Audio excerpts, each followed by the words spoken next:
মোদী ডাঙৰীয়াই নৰেন্দ্ৰ মোদী ডাঙৰীয়াই 2016 চনৰ নিৰ্বাচনত আহি স্পষ্টকে বঙাইগাঁৱত কৈছিলে যে 2016 চনত বিজেপি গভৰ্ণমেণ্ট আনি দিয়ক 6 জনগোষ্ঠী মৰাণ মটক আহোম কোচ ৰাজবংশী চুতীয়া আৰু চাহ জনগোষ্ঠীসকলৰ জনজাতিকৰণ তেওঁ ছমাহৰ ভিতৰত কৰি দিব। মোদী যে মিছলীয়া প্ৰমাণিত হৈ গ'ল, তেওঁৰ প্ৰতিশ্ৰুতি ৰক্ষা নকৰিলে। এতিয়া বাৰম্বাৰ 6 জনগোষ্ঠীক জনজাতিকৰণ নকৰি বিষয়টোক জটিল কৰিবৰ কাৰণে অসম চৰকাৰে এখন মিনিষ্ট্ৰী কমিটি এখন মন্ত্ৰী গোট তৈয়াৰ কৰিছে। কিন্তু এনেকুৱা মন্ত্ৰী গোটৰ কোনো প্ৰয়োজন নাই, কাৰণ 2019 চনত 6 জনগোষ্ঠীক জনজাতিকৰণ কৰিব লাগে বুলি এখন বিল ইতিমধ্যে সংসদত উঠিছে। সংসদত বিল উঠাৰ অৰ্থটো হ'ল আন সকলোবিলাক মিনিষ্ট্ৰীয়ে ইতিমধ্যে পাৰ্মিশ্যন দি দিছে যে 6 জনগোষ্ঠীৰ জনজাতিকৰণ হ'ব পাৰে। এতিয়া কেৱল বিজেপি চৰকাৰৰ পলিটিকেল উইলৰ ওপৰতহে নিৰ্ভৰ কৰিছে, ৰাজনৈতিক ইচ্ছাৰ ওপৰতহে নিৰ্ভৰ কৰিছে।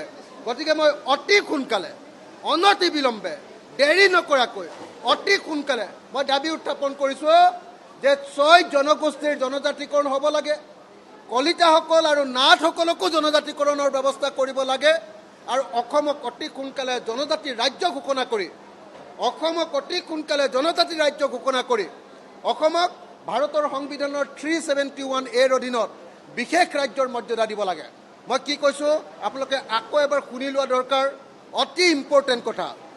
অসমক যদি সঁচাকৈ সাংবিধানিক ৰক্ষা কৱচ দিব লাগে, আছুৱে বিচাৰি থকা যিটো সাংবিধানিক ৰক্ষা কৱচ, তেতিয়াহ'লে এটাই ৰক্ষা কৱচ ভাৰতৰ সংবিধানত আছে, সেইটো হ'ল 371A, যিটো নাগালেণ্ডক দিছে, যাৰ জৰিয়তে নাগালেণ্ডৰ মাটিৰ তলত থকা সকলো সম্পদৰ অধিকাৰী নাগালেণ্ড চৰকাৰ। নাগালেণ্ডত কোনেও আনে হস্তক্ষেপ কৰিব নোৱাৰে, কোনেও নোৱাৰে, পৃথিৱীৰ কোনেও। মাটিৰ তলত থকা সম্পদ আৰু মাটিৰ ওপৰত পুৰা অধিকাৰ আছে নাগালেণ্ডৰ। এইটোৰ জৰিয়তে কেৱল এখন ৰাজ্যই ভাৰতৰ সংবিধান অনুসৰি সাংবিধানিক ৰক্ষা কৱচ পাব পাৰে।